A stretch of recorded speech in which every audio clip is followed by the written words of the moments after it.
కనిపించకుండా వెళ్లిపోయిన శ్వేత కోసం వెళ్లి గుండె పగిలే నిజం తెలుసుకున్న కావ్య. షాక్లో రాజ్, అపర్ణ, అనామిక, ధాన్యలక్ష్మి. ఇంతకు ఏం జరిగింది? అసలు శ్వేత కనిపించకుండా వెళ్ళిపోవడమేంటి?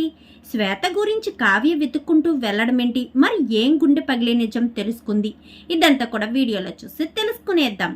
బ్రహ్మముడి అప్కమింగ్ ఎపిసోడ్స్లో ఏం జరగబోతుందో ముందుగా తెలుసుకోవాలి అనుకుంటే వీడియోని లైక్ చేయండి, ఛానల్ని సబ్స్క్రైబ్ చేసుకోండి, పక్కనే ఉన్న బెల్ సింబల్లో ఆల్ పై క్లిక్ చేయండి. ఇలా చేయడం వల్ల అందరికంటే ముందుగా చూడవచ్చు. మొత్తం మీరు చూసుకున్నట్లయితే గనక ఇంకా రాజుని ఎన్ని రకాలుగా అడిగినా కానీ బిడ్డ విషయంలో నేను నీకు చెప్పలేను, కావాలంటే నువ్వు సంతోషం కోసం నీకు విడాకులు ఇచ్చేసి ఇంట్లోంచి వెళ్ళిపోమని చెప్పగలను, నీ సంతోషం నువ్వు చూసుకో, అంతేగాని నేను తీసుకొచ్చిన బిడ్డకు నిన్ను తల్లిగా ఉండమని నేను చెప్పలేనంటూ గబగబా సంతకాలు చేసి కావ్య చేతిలో పెట్టేసరికి, ఏంటి ఇప్పుడు నేను అడిగే ప్రశ్నలకు సంతకాలు చేసి విడాకులు ఇచ్చేసినంత మాత్రాన నేను ఇంట్లోంచి వెళ్ళిపోతానా? ఇంట్లోకి రమ్మని చెప్పడం మీ మాటే, ఇంట్లోంచి వెళ్ళిపోమని చెప్పడం కూడా మీ మాటేనా? నాకంటూ ఇష్టాలు ఉండవా? అసలు ఈ బిడ్డెవరు? బిడ్డ తల్లెవరు? ఇన్ని రోజులు లేనిది ఇప్పుడు ఎందుకు తీసుకొచ్చారు? నాకు ఈ విషయాలన్నీ తేల్చిన తర్వాతే ఇంట్లో ఉండాలి అనుకుంటే ఉంటాను, వెళ్ళిపోవాలనుకుంటే వెళ్ళిపోతాను, అంతే తప్ప మీరు వెళ్ళిపోమంటే నేను ఎలా వెళ్ళిపోతాను అంటూ కావ్య మాట్లాడేసరికి రాజుకైతే ఏం చేయాలో అర్థం కాదు. ఇంకా ఆలోచిస్తూ ఉంటుంది. బాబుకు కావాల్సినవన్నీ కూడా చూసుకుంటూ ఇటు రాజును కూడా చూసుకుంటూ ఉంటుంది కావ్య. రాజు తనలో తనే బాధపడుతూ ఉంటాడు. నన్ను క్షమించు కావ్య, నీకు నేను నిజం చెప్పలేకపోతున్నాను అంటూ మాట్లాడుకుంటాడే తప్ప ఏ విషయాలు కూడా చెప్పడు. కావ్య అయితే ఆలోచిస్తూ ఉంటుంది. అసలు ఈ బిడ్డను ఎందుకు తీసుకొచ్చారు? ఈ బిడ్డ తల్లెవరు? నిజంగానే ఈ విషయాలన్నీ నాకు ఎలా తెలుస్తాయి, ఎలా తెలుసుకోవాలి అని ఆలోచిస్తున్న కావ్యకైతే శ్వేత గుర్తొస్తుంది. ఈయన బెస్ట్ ఫ్రెండ్ కదా శ్వేత, నా గురించైనా ఆయన విషయంలో అయినా అన్ని విషయాలు శ్వేతకు చెప్తారు. అసలు శ్వేత ఎక్కడుందన్న విషయం తెలుసుకుంటే అన్ని విషయాలు బయటకు వస్తాయి కదా అని చెప్పేసి వెంటనే శ్వేత ఎక్కడైతే ఉండేదో అక్కడికైతే వెళ్తుంది. అక్కడికి వెళ్ళేసరికి ఇంటి వానర్ వాళ్ళు అయితే ఈ అమ్మాయి ఖాళీ చేసి వెళ్ళిపోయిందమ్మా అని చెప్పనేసరికి కావ్య అయితే ఇంటికి వచ్చేస్తుంది. ఆలోచిస్తూ ఉంటుంది. శ్వేతను అడిగితే విషయాలు బయటపడతాయి కదా అనుకుంటే శ్వేత కూడా ఇంట్లో లేదు. ఇప్పుడు శ్వేత ఎక్కడుందనేది ఎలా తెలుసుకోవాలి అని చెప్పి ఇంకా కావ్య ఆలోచిస్తూ ఉండగా కళ్యాణ్ అయితే వస్తాడు. ఏంటి వదిన, దేని గురించి ఆలోచిస్తున్నావని చెప్పాను కానీ, నేను దేని గురించి కాదులే కవిగారని చెప్పాను కానీ ఆ బిడ్డ తల్లెవరో అన్న విషయం గురించే కదా ఆలోచిస్తున్నావు అని చెప్పనగానే అదే ఆలోచిస్తున్నాను, కానీ ఆ బిడ్డ తల్లెవరో మనకు మీ అన్నయ్య చెప్పకపోయినా శ్వేత చెప్తుందేమో అని నాకు అనిపిస్తుంది. ఎందుకంటే అన్ని విషయాలు శ్వేత దగ్గర ఈయన షేర్ చేసుకుంటారు కాబట్టి ఖచ్చితంగా శ్వేతకు తెలుస్తాయి అని చెప్పనగానే, మరి శ్వేత దగ్గరికి వెళ్దాం పదోదిన అని చెప్పనగానే, వెళ్ళినా ఉపయోగం లేదు కవిగారు, అక్కడ ఉండడం లేదు అని చెప్పనగానే, శ్వేత అక్కడ ఉండకపోతేనో మరొక చోట ఉంటుంది కదా, అయినా శ్వేత ఫోన్ నెంబర్ మన దగ్గర ఉంది కదా అని చెప్పి వెంటనే ఫోన్ చేసేసరికి ఫోన్ అయితే స్విచ్ ఆఫ్ వస్తుంది. శ్వేత ఫోన్ స్విచ్ ఆఫ్ రావడంతో, సరే వదిన, మేము కాలేజీ డేస్లో చదువుకునేటప్పుడు శ్వేత వాళ్ళు వేరే ఇంట్లో ఉండేవాళ్ళు, అక్కడికి వెళ్ళి అడుగుదాము అని చెప్పాను కానీ, సరే కవిగారు రేపు ఉదయాన్నే బయలుదేరి వెళ్దామని మరుసటి రోజు ఉదయాన్నే బాబుకు కావాల్సిన పాలు అన్నీ కూడా అక్కడ పెట్టేసి కావ్య అయితే నేను బయటికి వెళ్తున్నానని చెప్పి బయటకు అయితే వెళ్తుంది. రాజ్కి ఎందుకో అనుమానం కలుగుతుంది. ఎక్కడికి వెళ్తున్నావు అనగానే, మీరు బిడ్డ తల్లి ఎవరో మీరు తెలుసుకోలేకపోయారు కదా, నేను తెలుసుకుని వచ్చి మీకు చెప్తాను అంటూ కావ్య వెళ్ళిపోయేసరికి, బిడ్డ తల్లిని తెలుసుకుంటావా? ఎలా తెలుసుకుంటావు కావ్య, నీ ప్రయత్నం అంతా వృధా అవుతుంది అని చెప్పి రాజ్ అయితే అనుకుంటాడు. ఇంతకు ముందు శ్వేత వాళ్ళు ఎక్కడుండేవాళ్ళో అక్కడికైతే వెళ్తారు. అక్కడికి వెళ్ళిన తర్వాత అక్కడ ఒక ముసలావిడైతే ఉంటుంది. ముసలావిడైతే, శ్వేత వాళ్ళు ఇక్కడ ఉండేవాళ్ళు కదా బామ్మగారు అని చెప్పాను కానీ, ఉండేవాళ్ళ మాట నిజమేనమ్మా, కానీ వాళ్ళు ఇప్పుడు ఇక్కడ ఉండడం లేదు, వాళ్ళ అమ్మ వాళ్ళు ఫారెన్ వెళ్ళిపోయారు, ఆ అమ్మాయి మాత్రం వేరొక ఇంట్లో ఉంటుందని అడ్రస్ అయితే చెప్తుంది.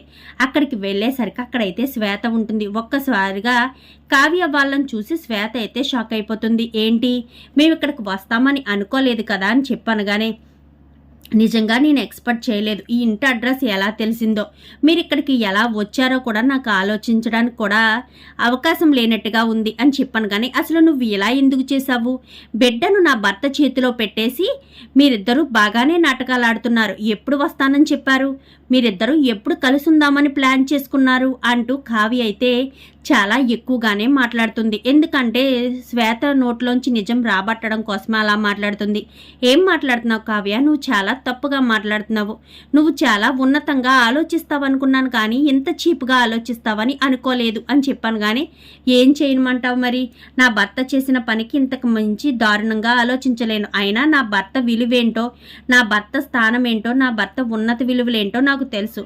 నా భర్త తప్పు చేయరని కూడా నాకు తెలుసు. నీ నోటంట నిజం రాబట్టడం కోసమే నేను ఇలా మాట్లాడుతున్నాను అని చెప్పాను. కానీ నేను చేసిన తప్పుకి రాజు శిక్ష అనుభవిస్తున్నాడు కావ్య, నన్ను క్షమించు అంటూ ఇంకా శ్వేత చెప్పేసరికి ఒక్కసారిగా కావ్య షాక్ అవుతుంది. నువ్వు చేసిన తప్పుకి నా భర్త శిక్ష అనుభవించడం ఏంటి? అంటే నువ్వు తప్పు చేసి ఆ బిడ్డను నా భర్త కంటకట్టావా ఏంటి అంటూ మాట్లాడేసరికి లేదు లేదు కావ్య, నేను ఎటువంటి తప్పు చేయలేదు, నేను వేరే రకంగా తప్పు చేశాను అంటున్నాను. నేను చేసిన యాక్సిడెంటు తన నెత్తి మీద వేసుకుని తను ఈ కష్టాలని అనుభవిస్తున్నాడు అంటూ మాట్లాడేసరికి నాకు అర్థం కావట్లేదు శ్వేత, నువ్వు ఏం చెప్పాలనుకున్నావో నాకు అర్థం కావట్లేదని చెప్పాను. కానీ చెప్తాను కావ్య, అన్నీ వివరంగా చెప్తాను. రాజ్ చాలా గొప్ప మనసు గలవాడు, నిన్ను చాలా ఇష్టపడుతున్నాడు. నీ ప్రేమ విషయం నీకు చెప్దామని ఎంతో సంతోషంగా మేమిద్దరం కలిసి షాపింగ్కి వెళ్ళి నీకు సారీ రింగు అన్నీ కూడా తీసుకుని అవి గిఫ్ట్గా ఇచ్చి నిన్ను తన జీవితంలోకి ఆహ్వానించాలని ఎంతో ఇష్టంగా చాలా సంతోషంగా ఉన్నాడు. అంత సంతోషంలో రాజు సరిగ్గా డ్రైవ్ చేయలేడేమోనని చెప్పేసి డ్రైవింగ్ అయితే నేను చేయడం మొదలుపెట్టాను. అలా చేసి నేను రాజుతో మాట్లాడుతుండగా ఎదురుగా ఒక ఆవిడ బాబుని ఎత్తుకుంటూ రావడం చూసి నేను చూసుకోకుండానే యాక్సిడెంట్ చేసేసాను. ఎక్కడ పోలీసులు వచ్చిస్తే ప్రాబ్లం అవుతుందని రాజ్ గబగబా ఆ యాక్సిడెంట్ తన చేసినట్టుగా చేశాడు. ఎందుకంటే ఆడపిల్లవు కదా, కేసులంటూ ఉంటే నీ పరువు పోతుందని రాజే అలా చేశాడు. నేను నోరు విప్పి చెప్దామనుకున్న లోపే రాజ్ నా నోరు నొక్కేశాడు. ఇంకా అక్కడ కేసు అంతా కూడా అయ్యేసరికి ఆ బాబుని నా బిడ్డగా, నా కన్న బిడ్డగా నేను పెంచుకుంటానంటూ ఇంకా వాళ్ళకి లెటర్ రాసిచ్చి మరీ రాజు ఆ బిడ్డను తీసుకుని ఇంటికి వచ్చాడు. ఇంట్లో వాళ్ళందరికీ ఆ విషయం చెప్తే ఇంట్లో వాళ్ళు ఒప్పుకుంటారా? అయినా శ్వేత చేసిన తప్పుకి నువ్వెందుకు శిక్ష అనుభవించాలి అంటారు, లేదా ఆ బిడ్డను అనాథ బిడ్డగా అనాథాశ్రమంలో వేసేయాలి అంటారు. అలా చేయడం రాజుకి ఇష్టం లేకే ఆ బిడ్డ గురించి నోరు విప్పడం లేదు.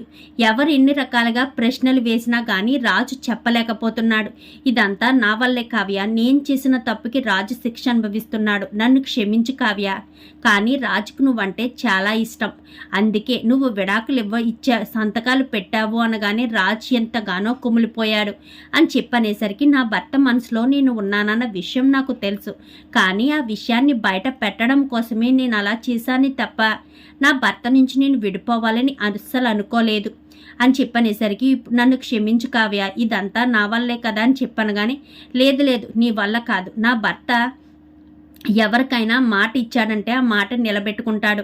అలాంటి ఉన్నత భావాలు గల నా భర్త నీకు మాట ఇచ్చి నీకు ప్రాబ్లం రాకూడదని ఆ బిడ్డని ఇంటికి తీసుకొచ్చాడు. కాబట్టి ఆ బిడ్డకు తండ్రిగా నా భర్త మారినట్టే తల్లిగా నేను మారుతాను.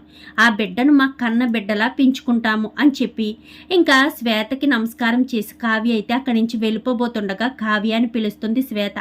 పరుగు పరుగును వచ్చి కావ్యని హత్తుకుంటుంది. నువ్వు చాలా గొప్పదానివి శ్వేత, కావ్య.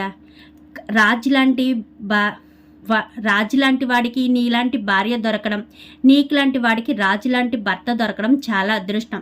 మీ ఇద్దరికి రాసి పెట్టుంది కాబట్టే రాజు నువ్వు అర్థం చేసుకుంటున్నావు, రాజు కూడా అర్థం చేసుకుంటాడు అని చెప్పి ఇంకా శ్వేత అయితే కావ్యకు చాలా థ్యాంక్స్ చెప్తుంది. ఇంకా ఆ మాటలన్నీ విన్న కావ్య అయితే ఇంటికి వస్తుంది. నిజం చెప్పొదినా, నిజంగానే అన్నయ్య తప్పు చేశాడంటే నువ్వు నమ్మేవదినా అని చెప్పాను. కానీ ఎలా నమ్ముతాననుకున్నారు కవిగారు? ఎలా నమ్ముతాననుకున్నారు కవిగారు? చిన్నప్పటి నుంచి మీరు మీ అన్నయ్యని చూసి ఉండొచ్చు, కానీ మీరు కూడా మీ మనసులో మీ అన్నయ్య తప్పు చేశారేమో అని అనుకోవచ్చు. కానీ నా భర్తను సంవత్సర కాలం బట్టి నుంచి చూస్తున్నాను. నా భర్త మనస్థితి ఏంటో, పరిస్థితి ఏంటో, మనసులో ఏముంటుందో, ఏం ఆలోచిస్తారో అన్నీ కూడా నాకు తెలుసు. ఒక ఆడపిల్లకు ద్రోహం చేసే మనస్తత్వం కాదు, వీలైతే హెల్ప్ చేస్తారు కానీ ఎవరిని కూడా బాధ పెట్టాలని చూడరు.